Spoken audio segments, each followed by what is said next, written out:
Happy Friday. Brian Manning here with the weekly update. So much to talk about this week. Oh my gosh. Let's see. So Monday this week, we get some feedback from Zillow.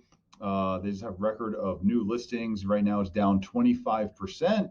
So inventory is still a challenge. And then if you look at February 2022 compared to February 2021, you have inventory or new listings down 48%. So still inventory challenges across the board. To give you some color on this, in December of 2007, we had 3.6 million homes for sale. And in December of 2021, we had 911,000 homes for sale. So if you look at the last time we went into a housing crisis compared to now, 3.6 million versus 911,000, absolutely no comparison. And if you look at inventory available right now across the country, it's at about 780,000. So it's down even lower than where it was before. We also got PPI this week. That stands for Producer Price Index. This measures inflation at a wholesale level. Never really got a lot of attention, but certainly should now. PPI is running at 8.4%. So inflation everywhere is running hot. As far as rents are concerned, on a year-over-year basis, rents are up 12.6%. So this is an average. So this is an average showing what rents are doing for renewals and also for new leases. New leases are running around 18%. Renewals are definitely running less. But 12.6% is the average for rents increasing on a year-over-year basis. Certainly, good cause for someone to consider becoming a first-time home buyer because rents are just escalating everywhere. Wednesday this week, we just had, big Fed day and so much to talk about from Wednesday. So, of course, we had a 0.25% rate hike. We've been calling for a rate hike for a long time.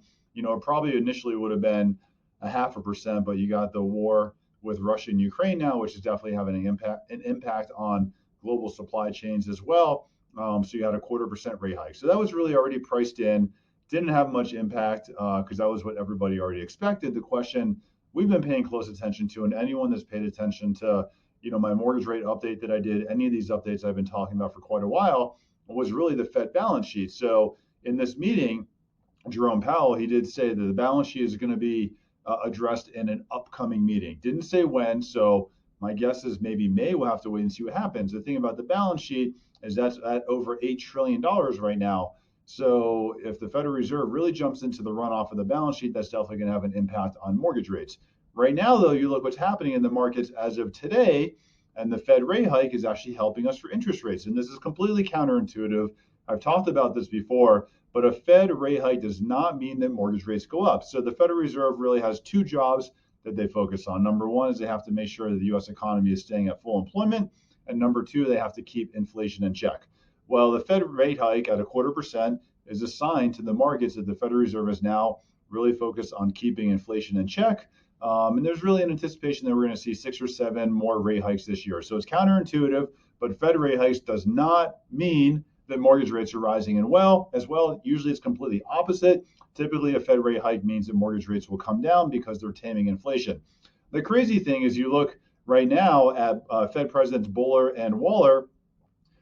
Last year, all they talked about was, oh my gosh, inflation is transitory, it's transitory, it's transitory. They did nothing about it as inflation rose all of last year. Now they get their first Fed rate hike, and you look at their interviews between yesterday and today, and now they're like firemen trying to put out these fires because they're trying to control inflation. It's just crazy to me how they changed their tune from one year when you have inflation running really high now to another year. Here we are, now they're trying to control it.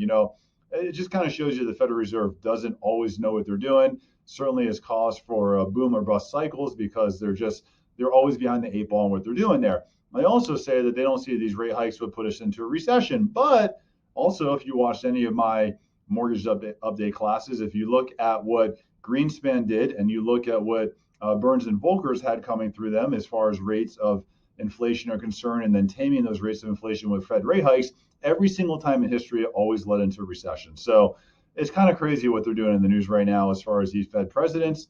But I would say we'll see 6 or 7 more rate hikes this year. That's not bad for mortgage rates. Anyone getting a mortgage right now, I'd highly suggest that you do not pay points to buy your rate down. I think going into the future, you are going to see lower mortgage rates again. It's going to be a good opportunity to refinance because Fed rate hikes will tame inflation. Eventually, they will do their job, and it will cause mortgage rates to come down. I'm available all weekend. If you have any questions, let me know. Call me on my cell phone, text me. If you want to go through our strategic buyer consultation, I'd love to help you. If you want to learn how we're closing purchase transactions in 18 days, reach out. Happy Friday. Have a great day.